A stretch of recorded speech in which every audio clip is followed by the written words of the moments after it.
ایک بحث ہمارے ہاں اکثر زیر غور رہتی ہے اہل علم علماء کے درمیان، اور وہ یہ ہے کہ صلاۃ التسبیح کی کیا حقیقت ہے۔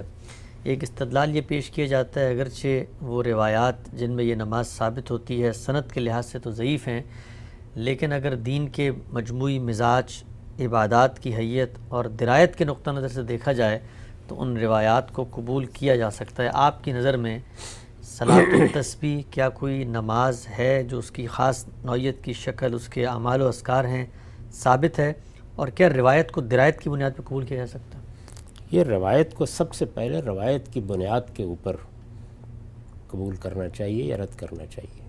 اس کی وجہ یہ ہے کہ رسول اللہ صلی اللہ علیہ وسلم کی طرف کسی بات کی نسبت ایسے نہیں کی جا سکتی، پھر ایک ایسی بات کی نسبت کہ جس کی کوئی اور نظیر آپ کو نہ ملتی ہو، تو یہ کسی حال میں بھی قابل قبول نہیں ہو سکتی۔ میرے نزدیک رسول اللہ صلی اللہ علیہ وسلم کی نسبت سے اگر کوئی بات اخبار احاد میں بیان ہوئی ہے اور وہ صحیح روایتیں ہیں، صحیح کا مطلب کیا ہے؟ یعنی محدثین کی اصطلاح کے مطابق جو صحت کا معیار ہے وہ اس پر پوری اترتی ہیں، اس کے بعد نسبت قبول کی جائے گی۔ یعنی اب آپ کو یہ کہنے کا حق ہے کہ یہ بات رسالت مآب صلی اللہ علیہ وسلم کی نسبت سے بیان ہو سکتی ہے، اس کے بعد درایت کا عمل شروع ہوتا ہے۔ یعنی اگر کوئی روایت اس معیار پر پوری اترتی ہے لیکن ہم اس کے ٹیکسٹ کو یا اس کے متن کو دیکھتے ہیں تو یہ معلوم ہوتا ہے کہ یہ تو قرآن کے بالکل خلاف ہے، یہ معلوم ہوتا ہے کہ یہ سنت ثابتہ کے خلاف ہے، یہ معلوم ہوتا ہے کہ علم و عقل کے مسلمات کے خلاف ہے، تو اس کو بھی قبول نہیں کیا جائے گا۔ پہلی چیز یہ ہے کہ رسول اللہ صلی اللہ علیہ وسلم کی نسبت سے چونکہ ہمیں متنبع کیا گیا ہے، آپ نے فرمایا ہے کہ میری طرف کسی جھوٹ کی نسبت نہیں ہونی چاہیے۔ کوئی کام آپ کو اجتہادی طور پر کرنا ہے تو عقلی استدلال کریں، لیکن عبادات کے معاملے میں تو عقلی استدلال ہو ہی نہیں سکتا۔ یہاں تو حضور کی نسبت ہی سے کوئی چیز دین بنے گی، تو ان روایات کی کوئی حقیقت نہیں ہے۔ یعنی اگر آپ محدثانہ نقطہ نظر سے دیکھیں تو ان کا ذکر بھی کسی صاحب علم کی زبان پر نہیں آنا چاہیے، اور کسی دینی عمل کے بارے میں یہ خیال کرنا کہ اس کا یہ فائدہ ہوتا ہے، اس کو فلاں فلاں لوگوں نے اختیار کیے رکھا ہے، یہ بالکل بے معنی استدلال ہے۔ یہاں سب سے پہلا سوال اس کا اثبات ہے۔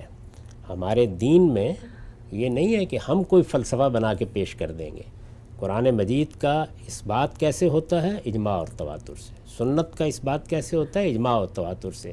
اخبار احاد میں یہ ضروری ہے کہ ان کی سند کی بحث کر کے آپ پہلے متعین طور پر بتائیں کہ ان پر کوئی اعتراض نہیں ہے سند کے لحاظ سے، یعنی راوی کی سیرت و کردار پر کوئی اعتراض نہیں ہے، آپ کو اس کے تاریخی اتصال پر کوئی اعتراض نہیں ہے، آپ کو ان کے حفظ و اتقان پر کوئی اعتراض نہیں ہے، پھر متن کو دیکھیں۔